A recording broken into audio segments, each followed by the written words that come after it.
This video presents the historical development of perennialism in education together with the key thinkers and their respective contributions. Perennialism emerged in the early 20th century as a counterpoint to progressivism and pragmatism, and it called for a return to intellectual rigor and classical learning. It is an educational philosophy emphasizing timeless truths, rational thought, and moral development through the study of enduring works of literature, philosophy, and history. Rooted in the belief that human nature and truth are constant, perennialists advocate for education that cultivates reason, virtue, and intellectual habits necessary for a meaningful life, and its influence endures in liberal arts education and classical curricula worldwide. Let's start with Saint Thomas Aquinas. He was a medieval philosopher and theologian whose scholastic method shaped classical and religious educational thought. His contribution arose during the medieval period when education sought to reconcile classical philosophy with Christian doctrine, requiring a stable framework for preserving timeless truths. Aquinas' synthesis of faith and reason provided the philosophical roots for perennialism. His work inspired later educators to see learning as the pursuit of eternal truth and the cultivation of the rational soul. He believed that truth is eternal and knowable through both divine revelation and human reason. Education for Aquinas should develop the intellect toward understanding ultimate truths about God, nature, and morality.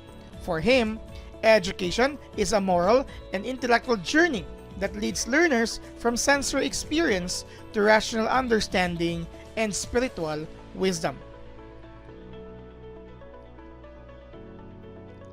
We have Robert Maynard Hutchins, who was an American educational philosopher and university administrator known for reforming higher education curricula.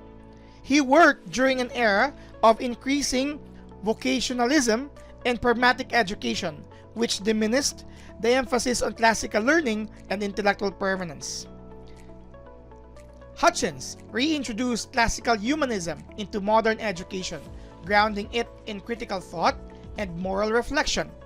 His great books, movement, restored respect for intellectual tradition and dialogue in American higher education.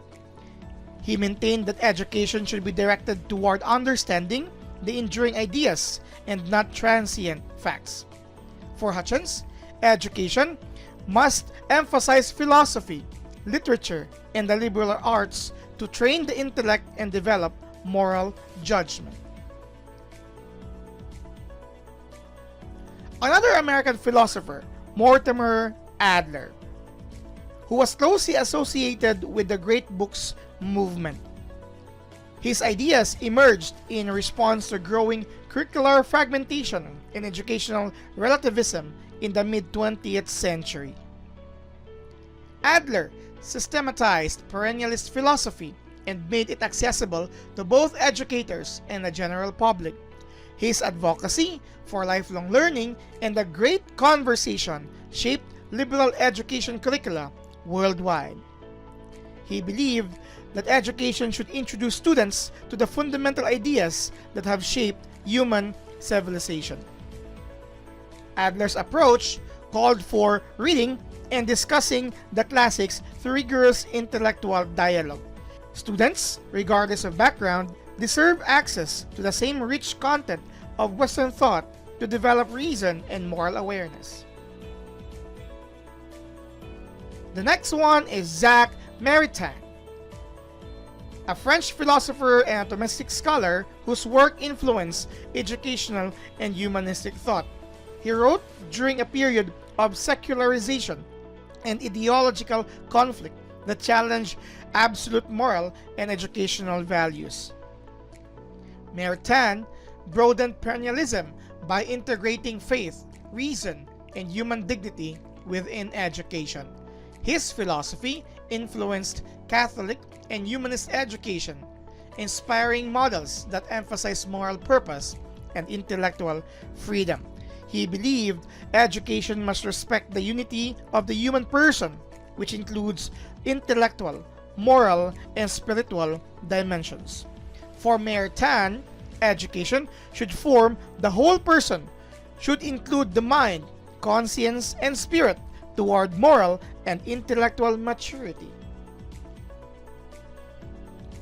Next is Etienne Gilson, a French philosopher and historian of medieval philosophy specializing in Thomistic thought. His work responded to modern philosophical skepticism and relativism that questioned the existence of timeless truth. Gilson reinforced the historical and philosophical continuity of perennialism within Western thought. His writings helped defend liberal education against the rise of utilitarian and technocratic approaches. He viewed truth as transcendent and education as a disciplined pursuit of wisdom rooted in reality and moral order. Gilson saw education as a journey of the intellect guided by faith and reason toward wisdom.